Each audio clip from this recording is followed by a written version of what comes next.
ओम श्री परमात्मने नमः। 10 অধ্যায়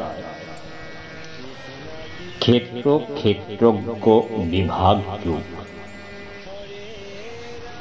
এখানে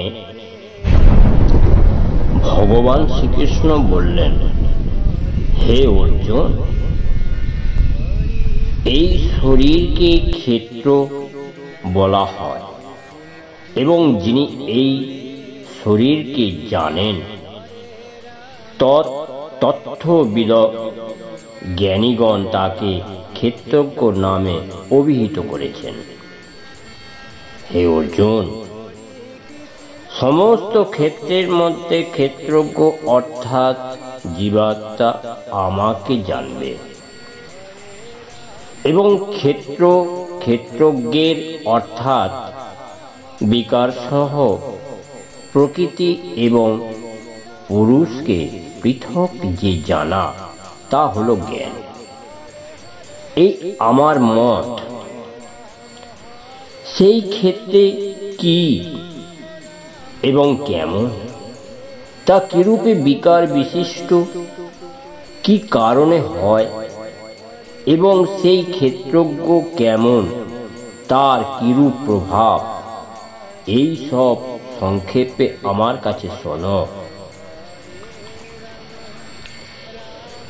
এই ক্ষেত্রে এবং ক্ষেত্রজ্ঞের তথ্য ঋষিগণ নানাভাবে বলেছেন ও বিবিধ বেদ ও মন্ত্রাদির দ্বারা বিভাগ করে বলা হয়েছে এবং অসন্দিগ্ধভাবে যুক্তিযুক্ত ব্রহ্মসূত্র পদ সমূহ দ্বারা একে বর্ণনা করা হয়েছে।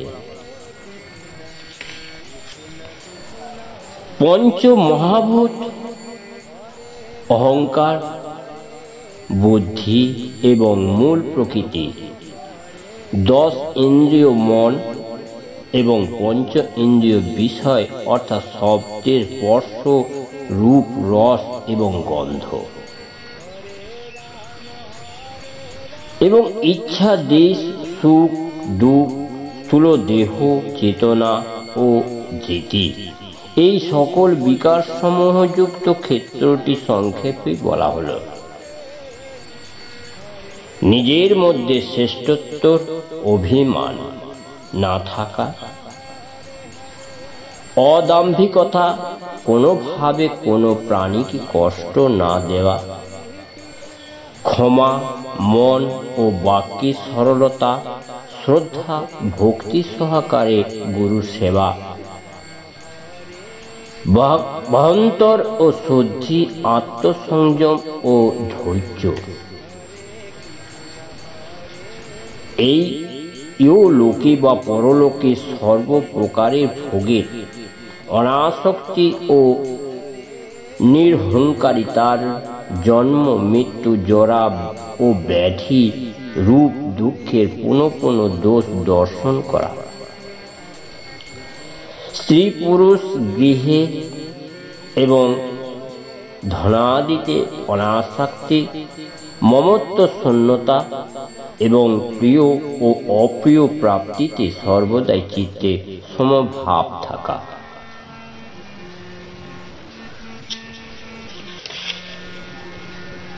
আমাদের অন্যান্য যোগ সহ অবিচারিণীর ভক্তি ও নির্জনবাস ও পবিত্র স্থানে থাকা, স্বভাব ও বিষাক্ত লোকের সংশয় ত্যাগ করা, অধ্যত্ত জ্ঞান, নিত্যস্থিতি তথ্য জ্ঞানের অর্থরূপী একমাত্র পরমেশ্বরকেই সর্বত্র দর্শন, এইগুলি হল জ্ঞান। এবং এই বিপরীত বলা হয় অজ্ঞান, যাহা জ্ঞাতব্য এবং যা জেনে মানুষ পরমানন্দ লাভ করেন, তা সব শেষে তোমাকে বলবো। এই অনাদি পরম ব্রহ্ম সৎও নয়, আবার অসৎও নয়।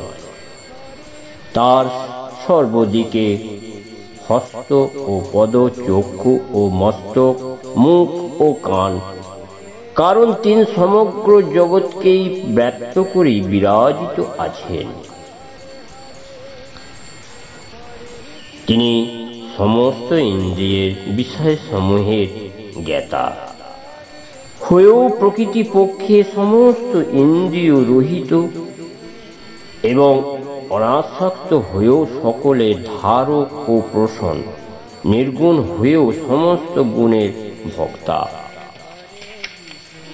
তিনি চর অচর সর্বভূতের ভিতরে বা বাইরে এবং স্থাবর ও জঙ্গল দেহসমূহে বিরাজিত। অতি সূক্ষ্ম বলে অভিজ্ঞ তিনি, জ্ঞানী অতি নিকটে এবং অজ্ঞানী অত্যন্ত দূরে। এই পরমাত্মা অবিভক্ত রূপে আকাশে সদৃশ পরিপূর্ণ হয়ে চর অচর সর্বভূতের ভিন্ন ভিন্ন বলে প্রতীক হন এবং সেই জ্ঞাতব্য পরমাত্মাকে বিষ্ণু রূপে সকলের ধারক ও পোষক এবং রুদ্র রূপে সংহারকর্তা ও ব্রহ্মা রূপে সৃষ্টিকর্তা বলে জানবে। এই ব্রহ্ম জ্যোতিসমূহ জ্যোতি এবং মায়া সম্পূর্ণ অতীত বলে কথিত হয়েছে। এই পরমাত্মা বোধ স্বরূপ ও জানার বিষয় তত্ত্বজ্ঞান দ্বারা লাভ করা যায় এবং সর্ব প্রাণীর হৃদয়ে বিশেষভাবে অধিষ্ঠিত আছেন। এইভাবে ক্ষেত্র জ্ঞান এবং জ্ঞেয় পরমাত্মার স্বরূপ সংক্ষেপে বলা হল। আমার ভক্ত এই তথ্য জেনে আমার স্বরূপ প্রাপ্ত হন। প্রকৃতি এবং পুরুষ উভয়কেই তুমি অনাদি বলে জানবে এবং রাগ দেশাদি বিকার সমূহ ও ত্রিগুণাত্মক সমস্ত পদার্থকে প্রকৃতি হতে উৎপন্ন বলে জানবে। কার্য এবং কারণ উৎপন্ন করার প্রকৃতিকেই হেতু বলা হয় এবং জীবাত্মাকে সুখ দুঃখাদি ভোগে অর্থাৎ ভোক্তাত্বের হেতু বলা হয়। প্রকৃতিতে স্থির পুরুষ ও প্রকৃতিজাত ত্রিগুণাত্মক পদার্থ ভোগ করে এবং গুণ সমূহের সংসর্গের জন্য এই জীবাত্মাকে সৎ ও অসৎ যোনিতে জন্মগ্রহণ করতে হয়। এই দেহে অবস্থিত যে আত্মা তিনি প্রকৃতিপক্ষে পরমাত্মা। তিনি সাক্ষী হওয়ার উপদ্রষ্টা, যথার্থ সম্মতি দেওয়া অনুমন্থা, সকলে ধারক ও পোষক হওয়া, ভোক্তা জীব রূপে ভোক্তা, ব্রহ্মাদি সকলের স্বামী হওয়ার মহেশ্বর এবং শুদ্ধ সচিদানন্দ ঘন হওয়ায় পরমাত্মা বলে কথিত হন। এই প্রকার যিনি পুরুষকে ব্রহ্মকে এবং গুণ সহ প্রকৃতির তথ্য পৃথকভাবে জানেন, তিনি সর্বপ্রকার কর্তব্য কর্ম সম্পাদন করে মানুষ পুনরায় জন্মগ্রহণ করে না। সেই পরমাত্মা কেউই শ্রদ্ধা ভক্তি দ্বারা ধ্যানের সাহায্যে হৃদয় দর্শন করে। অন্য কেউ জ্ঞান যোগীর দ্বারা এবং অপর কেউ কেউ কর্মযোগীর দ্বারা সেই পরমাত্মা উপলব্ধি করেন। আবার কেউ কেউ যারা অল্প বুদ্ধি সম্পন্ন, তারা এইভাবে আত্মাকে না জানতে পেরে অন্যের নিকট অর্থাৎ তত্ত্ব জ্ঞান ও মহাপুরুষের নিকট শুনে তদনুসারে উপাসনা করেন এবং এই রূপে শ্রবণপরায়ণ ব্যক্তির মৃত্যুরূপে সংসার সাগর নিঃসংশয়ে অতিক্রম করেন। হে অর্জুন, স্থাবর ও জঙ্গল যা কিছু যথার্থ পদার্থ উৎপন্ন হয় তা সবই ক্ষেত্রে এবং ক্ষেত্রজ্ঞে সংযোগী উৎপন্ন হয় বলে জানবে। যিনি বিনাশী, সমগ্র চরাচরী ভূতসমূহের মধ্যে অবিনাশী পরমেশ্বরকে সমভাবে স্থিত ও দর্শন করেন, তিনি যথার্থই দর্শী। সেই সমদর্শী সর্বত্র নির্বিশেষে রূপে অবস্থিত পরমেশ্বরকে দর্শন করেন বলে তিনি নিজে নিজেকে হিংসা নাশ করেন না। সেই জন্যে তিনি পরম গতি লাভ করেন। যিনি সমস্ত কর্ম সর্বপ্রকারে প্রকৃতির দ্বারা হয়েছে এই রূপে অবলোকন করেন এবং আত্মাকে আত্মরূপে দেখেন, তিনি যথার্থ দর্শী। যখন তিনি ভূত সমূহে পৃথক পৃথক ভাবে এক পরমাত্মাতেই অবস্থিত দেখেন এবং সেই পরমাত্মা হতেই সমস্ত প্রাণীর বিকাশ দর্শন করেন, তখন তিনি সচ্চিদানন্দ ঘন ব্রহ্মকে প্রাপ্ত হন।